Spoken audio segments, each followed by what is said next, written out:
o Índio também, antes da gente avançar, eu quero entender um pouquinho de como é que tá a vida de vocês hoje, como é que vocês gerenciam o tempo de vocês, os negócios de vocês. Mas antes disso, acho que é importante, a gente já sabe um pouquinho de bastidor, né, Rafa? A gente conversa bastante com o Índio sobre isso.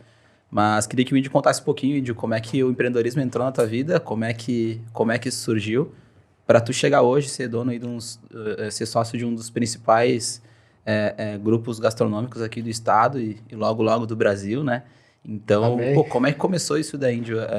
Tu falou um pouquinho da perspectiva lá no início, né? Das crenças limitantes. Quando é que virou essa chave aí? Fala pra gente como é que começou essa história. E aí eu tava aqui, né, escutando o Paulinho, né, e comecei a escrever, porque eu gosto disso, né? Eu gosto de escrever e aí eu vejo não só a conexão, né, de todos nós aqui, mas também o caminho que a gente que nós estamos trilhando, né? É muito semelhante, né? Daí quando a gente começa a falar empreender dói, né? Eu boto aqui empreender dói. E a história do misturar o inglês com o português, né? A gente já não fala o português certo, verdade. já não escreve português certo, a gente vai lá e mete uma palavra em inglês, e aí eu anotei justamente isso, porque um momento da minha vida eu tinha o desejo, a coisa, né? Um objetivo de ser garçom, né? Eu tinha esse desejo, né? E quando eu comecei a trabalhar como garçom, eu entendia que aquilo dali era o meu network. Que eu estava conectado a pessoas em que eu gostaria e que eu queria buscar o mesmo que aquela pessoa estava buscando, que era empreender, né? Mas sem saber que era empreender de real.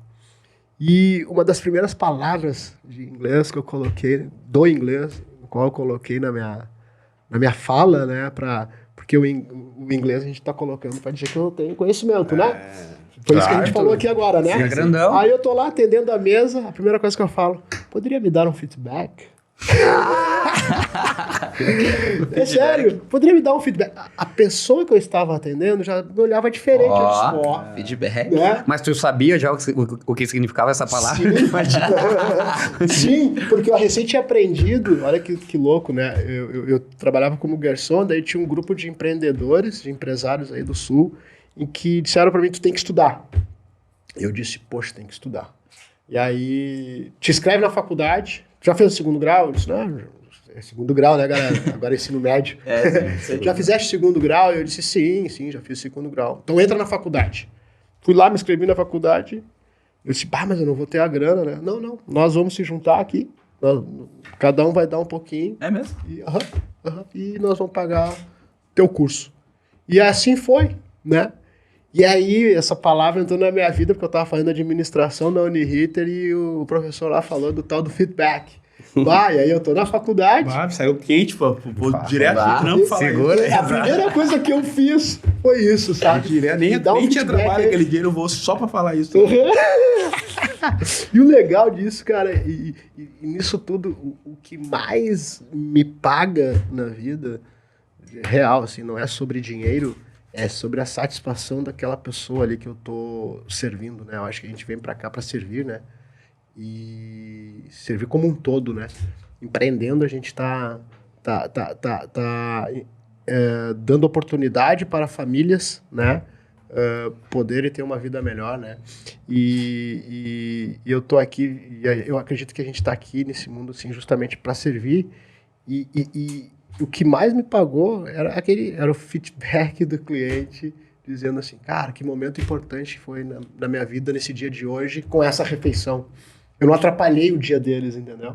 Porque se a gente for ver, o maior luxo nosso, geral, é o tempo. E quando eu estou servindo alguém, seja lá, isso falando aqui agora no meu ramo, o próprio Paulinho com a agência, né? Ou até mesmo com a palestra, ou vocês trazendo esse produto aqui, um podcast, a gente está tendo o que as pessoas têm de mais valioso, né? Que é o tempo delas, né, cara? Sim. Então, a partir do momento que eu tô ali servindo, eu tenho que dar o meu melhor. Sim, porque pode ser frustrante, aquela pessoa pode estar comemorando comigo seu casamento, seu aniversário, né? A viagem lá que a pessoa fez. O momento que a pessoa está vendo aqui o nosso bate-papo aqui, o nosso encontro, né? Por isso que eu digo, né, que uma palavra impacta muito. Né? Muito. Então, voltando aí um pouco, né, porque eu adorei tudo que o Paulinho foi, né? E daí eu tô indo na mesma linha, né? A questão da planilha, né, cara? E as crenças limitantes, cara, eu nunca imaginei, né, que eu poderia empreender, porque a minha referência era aquele cara que tava lá na esquina, né? Que tinha corrente de ouro. Tinha o Caico que ia lá na vila, vou falar aqui, né? Que ia lá na vila. Sim. E que a gente, pô, o Caico tá aí, né? Mas tinha o cara que tinha carro mais rápido, que tinha corrente de ouro mais rápido, tinha as meninas na volta e tinha dinheiro. Pra mim e pra muitos, isso era a minha referência, né? E era aquilo que eu queria.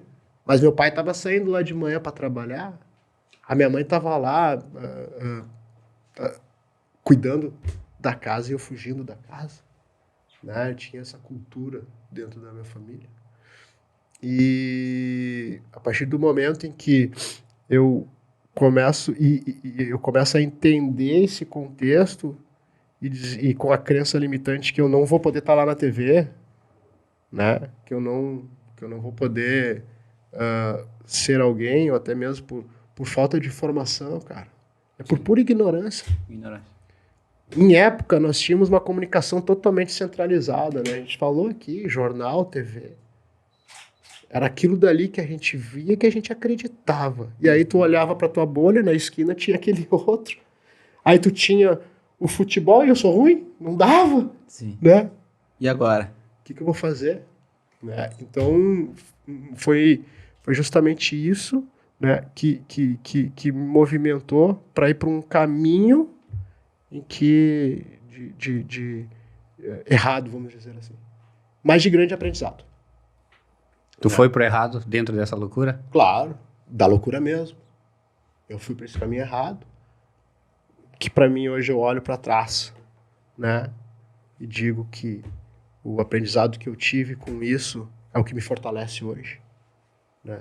É o que me mantém de pé, e empreendendo, porque empreender dói, e é uma dor grandiosa, e não tem história melhor nem pior, né?